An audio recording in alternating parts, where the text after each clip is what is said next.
Guys आज इस समय मैं पूर्वोदय बुद्ध विहार पर हूँ, जहाँ हमारी मुलाकात हमारे बहुत ही उम्दा दिली के और बहुत ही शानदार और जानदार पूज्य भंते जी करुणाकरण जी से हुई है। और आज उनसे मिलकर इतना जो दिली मसरत पूरी हुई है, तो आप जान सकते हैं कि भंते जी करुणाकरण जी हमारे बीच में हैं और भंते जी हमें आशीर्वचन के मामले में वो हमें आशीर्वचन देंगे। भंते जी, आपका मेरे चैनल यूट्यूब पर आपका स्वागत है। आपके लिए बहुत बहुत आशीर्वाद। आप मिशन का काम बाबा साहब के विचारों को फैलाने में आप पूरा भरसक प्रयत्न कर रहे हैं। हमारी शुभकामनाएं आपके लिए, मंगल कामनाएं। और विजय बौद्ध जी और आप दोनों पचपत्नी समाज को जगाने का काम कर रहे हैं। हमारी मंगल कामनाएं, हमारी शुभकामनाएं। गाइज, यहाँ आप देख सकते हैं कि ये बंदे जो हैं उड़ीसा से भी आए हुए हैं। उड़ीसा ये यहाँ से कई हज़ार किलोमीटर दूर है और ये लोग इतनी दूर से जब चलकर आए हैं तो उनसे 2000 किलोमीटर आपके यूट्यूब पे मैं 1600 किलोमीटर दूर उड़ीसा से इस पावन भूमि पर आए हैं, जहाँ बाबा साहब डॉक्टर अम्बेडकर जहाँ 18 मार्च को आए थे। सर, क्या नाम है आपका? मेरा नाम मनोज कुमार मिनिया का। मनोज कुमार जी अलग खरा। देखिए, दोनों ही बहुत ही अलग नाम है, लेकिन बहुत ही प्यारे नाम है। आप मेरे चैनल के माध्यम से क्या संदेश देना चाहते हैं? मैं संदेश देना चाहता हूँ कि हमारी तरह जो हमारा युवाओं की हमारी तरह आगे आ जाए और बाबा साहब का विचारधारा को अपना लो। और मैं बोलना चाहता हूँ कि हमारा बाबा साहब जैसे बुद्ध जी को अपने लिए थे, ऐसे ही हमारा बाबा साहब का जो मार्ग को चुनना है और आगे बढ़ना है।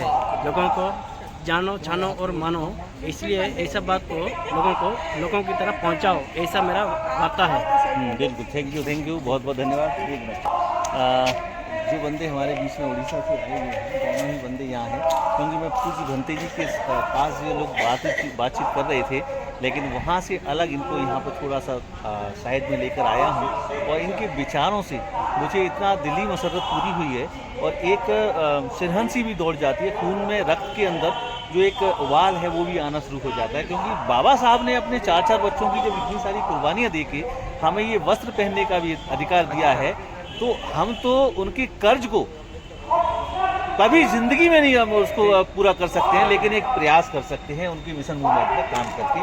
तो उसके लिए बाबा साहब ने यहाँ कहा था कि आप संघ के साथ रहिए।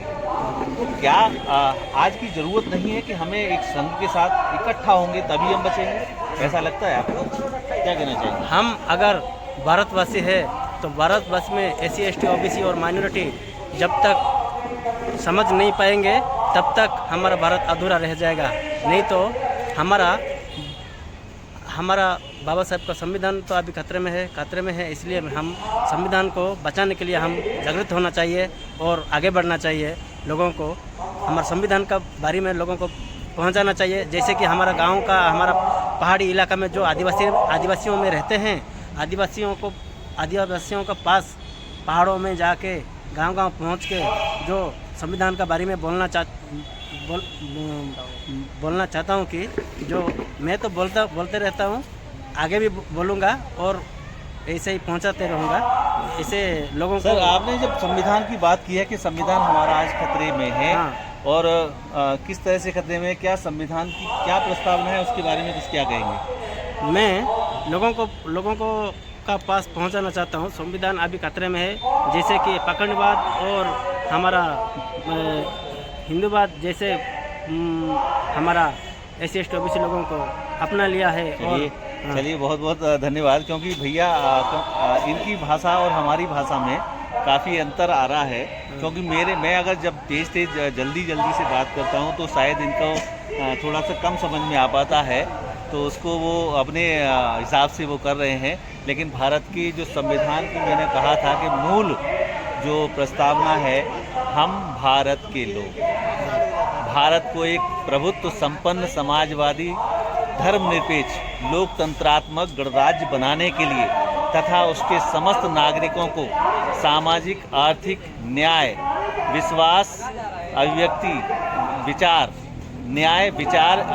विश्वास, धर्म और उपासना की स्वतंत्रता और अवसर की समता के लिए, है ना, के लिए एवं राष्ट्र की एकता और अखंडता सुनिश्चित करने वाली बंधुता बढ़ाने के लिए आज अपनी संविधान सभा में तारीख 26 नवंबर सन 1949 को एतद द्वारा इस संविधान को आत्मसमर्पित, अंगीकृत, अधिनियमित और आत्मसमर्पित करते हैं। यानी कि इस भारत की जो संविधान की जो प्रस्तावना है, वो प्रस्तावना ही इतनी सुंदर है कि वो पूरी जो संविधान का निचोड़ उस प्रस्तावना में है। तो आप जान सकते हैं कि इस भारत को विशाल संविधान में हम लोगों को जो हक और अधिकार दिए हैं, वो आज हमें सुरक्षित रखने के लिए हम अपने खून पसीने से भी उसको सींचने का काम करेंगे। जैसे आज जो हमारे बीच में ये भाई आए हैं और उन्होंने भी ये कहा है कि आज जो संविधान खतरे में है, जिसकी वजह जिसको हमें संरक्षित रखना है, सुरक्षित रखना है। तो आपको मिलके बहुत अच्छा लगा। आपको मेरा सल्यूट है, आपको नमन है कि उड़ीसा से 1600 किलोमीटर दूर से चलकर इस पवित्र भूमि पर आए हैं सिर्फ बाबा साहब के लिए। तो आपको बहुत बहुत धन्यवाद।